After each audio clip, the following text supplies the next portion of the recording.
welcome to the ITL. As you can tell, this is not really the ITL. We're not in the lawn, but due to inclement bad weather, inclement weather, we decided to go ahead and shoot in the garage. I haven't shot one in here, a video in here for quite some time, so here we are. So we'll make this do for this episode. First off, let's shoot off saying thank you for all last week's happy birthday wishes. I did have a good Saturday. It worked out pretty good. I actually got more things ordered for the goat. Some of them are I'm not going to actually show it on the video due to certain reasons that I'll just keep it at that. But I ended up buying extra things for the goat. I did have new brake pads and stuff like that. My basic yearly stuff I put on the goat. Ordered, we put up in the cupboards. That way I'll have it for whenever it comes needed. Great TDD report from Suburbanryder. I actually thought it wasn't what you call one of his information packed one, but really kind of hit home. Kind of made me think. You know what? I totally agree with him. It started out with EMS hits on electronics, but then he turned into how sometimes the older tools are actually the better tools.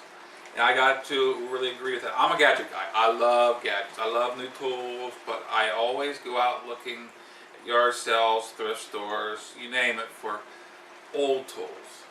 And if I get my hands on any, I'm going even to my air compressor. My air compressor, which I'm not going to show, it's an old Campbell Hospital air compressor. At one time, they actually made the same model was Craftsman. It's actually from the 70s. That wasn't there. I believe it was from 1970. It is completely serviceable, actually. I got it off of a guy years ago. I mean, it had to have been around 10 years ago, 9-10 years ago. And the guy was giving it away because he said, "Well, it's no good, it's junk. It's good for scrap." And I got my hands on it. And I'm like, "Wait a minute. Cool, if I can get an air compressor for my garage." I was just starting this garage out. Like, if I can get an air compressor for my garage and get something working, at least halfway working, 90 pounds worth of pressure, I'll be happy. I drug it home. I had an old Dodge Caravan. Drug it on home, I plugged it in, and it did what the guy said. It wouldn't build up pressure. There's the rain. It wouldn't build up pressure. It wouldn't hold pressure very long. But I bought the rebuild kit for it to rebuild the pump. Got it so it built up pressure. It built up pretty good, but it wouldn't hold it. Not for very long. But it would keep cycling. Made it good enough where I could pump tires, do small jobs. I figured that's good enough for now. And just the other day I came out and said, I gotta figure out what's going on with this. And I did some research online and found out what it was. I've never dealt with air compressors. I found out it was just a little valve in it, I can actually pop a picture on it. And the valve's bad, yeah. But the valve can be upwards to about $50 I found out, as low as $25. And it's one of those deals where it's okay, is it really worth it for me? The valve is serviceable. Can't buy the kit no more for it. So I was able to make a piece for it. And it doesn't work perfect, but it works better. And it's one of those, it's good enough for me right now. It has a very slow leak that makes it out. Not a big deal to me right now. My output jobs I don't handle large jobs in here anyway. But anyway, and then just this long. Suburbanryder showed a couple of his wrenches, size and stuff. This is what everybody sees as a crescent wrench. This is not actually a true crescent wrench. The crescent wrench is actually a name brand. This is actually an old one, an old not crescent wrench, adjustable wrench.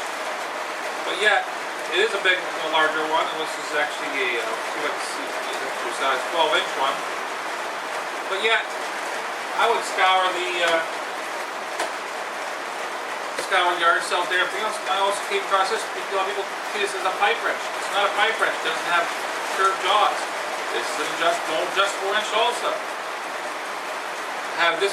I've had this for some time. I have my tool chest is full of old tools actually, and didn't realize how many old tools I have. This is just I kind of figured. Well, this is just kind of a spin off the TDD report. Kind of have the old wrenches like Suburbanryder showed. And I mean, I can't find any years or anything on this one. There is some faint writing, but I'll have to really work at getting it to find out. Which is another thing. I will be getting a small media blaster. I can clean up my old tools and make them like new. That's what I like about old tools. Most of the time, you can service them. The newer tools, they make it, they go bad, you toss them in the garbage. Old tools, you service. You can take them, normally take them, get them fixed, or fix them yourself, get them back in service, and not waste the money going out to the store and buying new. I mean, my air compressor is that way. I mean, all my equipment, most of my equipment is that way. Don't get me wrong, I do like my fancy new tools, but I really pay special care to the old ones. I really love them. Most of the time, the new tools does not do as good a job in my eyes as the old tools. Yes, a little spin off from the DDD report. Suburbanryder was not expecting this, I'll tell you that. This is MuzzleMike. I hope you have a great day. We're going to weather out the rain. It's supposed to be here for today, possibly into tomorrow, but that's okay. We got things to do. This is MuzzleMike, signing out.